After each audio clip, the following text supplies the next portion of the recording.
Bonsoir, chers élèves. Toujours dans le cadre de l'enseignement à distance, je vais vous présenter une séance de lecture, une activité de lecture dans les objectifs suivants.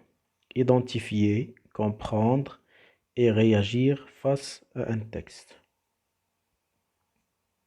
Alors, pour comprendre un texte, vous devez suivre les étapes suivantes.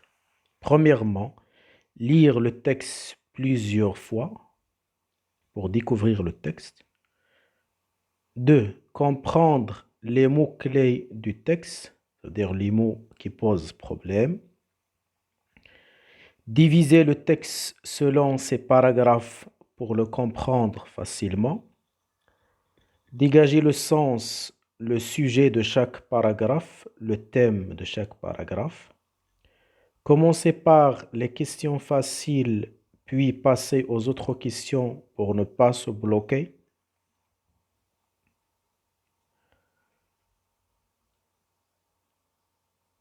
Voici les trois capacités que vous devez maîtriser dans cette séance. Être capable d'identifier et situer un texte, être capable de comprendre et d'analyser un texte, être capable de réagir face à un texte. La première capacité, vous devez être capable d'identifier le contexte littéraire du texte. Deuxième capacité, vous devez comprendre le texte et analyser quelques faits. Et la dernière capacité, vous devez être capable d'exprimer votre point de vue personnel. Voici un texte support extrait du dernier jour d'un condamné. Il s'agit du chapitre 26. Alors, vous devez lire ce texte 2 ou 3 fois. Et après la lecture, on va passer aux étapes suivantes. Première étape, identifier et situer le texte par rapport aux événements.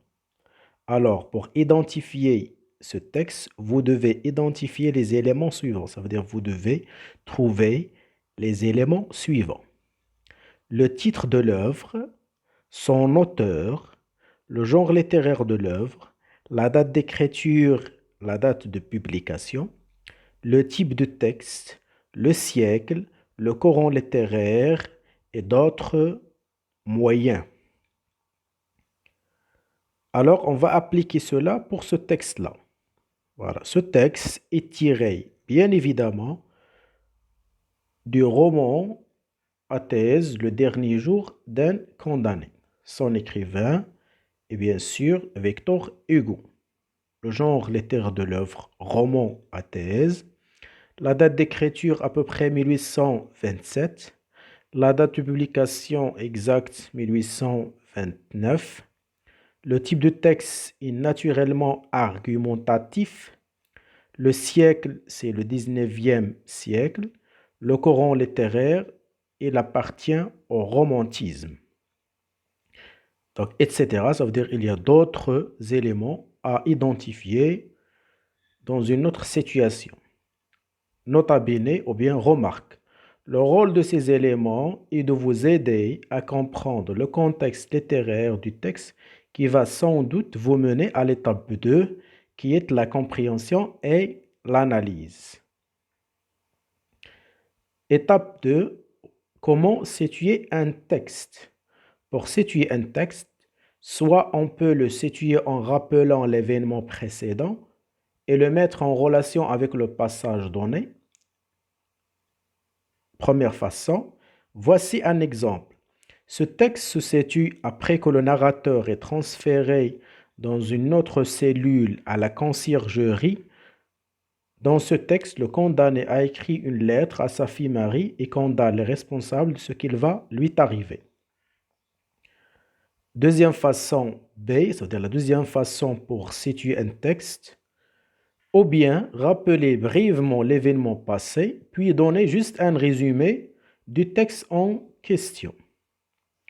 Exemple 2. Après que le condamné est déplacé dans une autre cellule, il s'adresse ici à sa fille Marie et accuse les responsables de sa situation.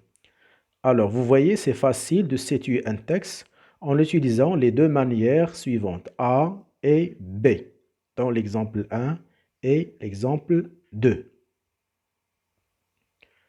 Passons maintenant à la deuxième phase, la compréhension et l'analyse de quelques faits du texte. Alors, pour réussir cette étape de l'analyse, vous devez tout d'abord lire les questions avec attention, réfléchir avant de répondre, écrire d'abord la réponse dans le brouillon, examiner si la réponse est convenable ou non. Est-ce qu'il est correct ou non? Bien sûr, tout d'abord, vous devez lire les questions avec une très bonne attention. Vous devez réfléchir avant de répondre. Il ne faut pas se précipiter. Vous devez utiliser le brouillon pour rectifier vos erreurs et vos fautes.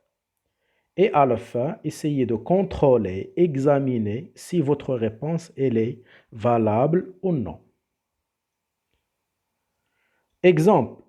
Alors, répondons à ces deux questions posées à partir du chapitre 26 pour savoir comment comprendre et analyser des questions. Première question, pourquoi le condamné s'adresse-t-il à sa fille Marie?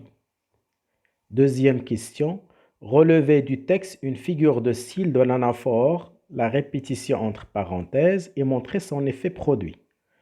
Vous devez faire attention, dans une question, on peut trouver plusieurs questions, comme la question 1 et 2. Donc, il y a la question, pourquoi le condamné s'adresse-t-il à sa fille Marie? Et la justification. C'est-à-dire, vous devez répondre et en même temps justifier. Deuxième question, vous devez relever la figure de style et montrer son rôle, son effet produit. Réponse. 1. Le condamné s'adresse à sa fille Marie car il lui a manqué beaucoup. De plus, il vise à condamner les responsables, les dissuader et émouvoir le lecteur. Réponse de la question 2. La figure de style de l'anaphore est dans le passage suivant. Qu'est-ce qui fera tout cela maintenant? Qu'est-ce qui t'aimera? Tous les enfants de ton âge auront des pères excepté toi. Comment te déshabitueras-tu, mon enfant, du jour de l'an, des étrennes, des beaux joujoux, des bonbons et des baisers? Alors, l'effet produit, que désigne l'effet produit? Il désigne, bien, on désigne par l'effet produit le but, le rôle. Le narrateur s'appuie sur la répétition et l'interrogation pour insister sur l'état de son esprit et inciter le lecteur à réagir. Passons maintenant à la troisième étape, c'est la réaction face au texte, ou bien ce qu'on appelle l'expression du point de vue. Cette étape finale de l'étude de texte vous demande de réagir face au texte. Ça veut dire exprimer son point de vue vis-à-vis du texte. Alors, pour répondre aux deux questions qui sont toujours posées dans l'examen, vous devez exprimer votre point de vue en utilisant quelques arguments liés entre eux par des liens logiques. Voyons l'exemple suivant. Bien, exemple de question. À votre avis, le condamné mérite la mort. Justifiez votre réponse. Exemple de réponse à titre indicatif. À mon avis, je pense que le condamné ne mérite pas la mort et je cite les arguments suivants pour justifier ma réponse. Tout d'abord, il est le père d'une petite fille. Ensuite, sa mort va causer le malheur de sa famille et surtout sa fille. Enfin, il faut trouver une autre solution à part la peine de mort pour condamner les criminels. L'essentiel de tout cela, pour répondre avec succès aux questions de la compréhension de l'écrit, il est indispensable de lire le texte plusieurs fois pour le comprendre. J'insiste sur la lecture du texte pour découvrir le texte et le comprendre.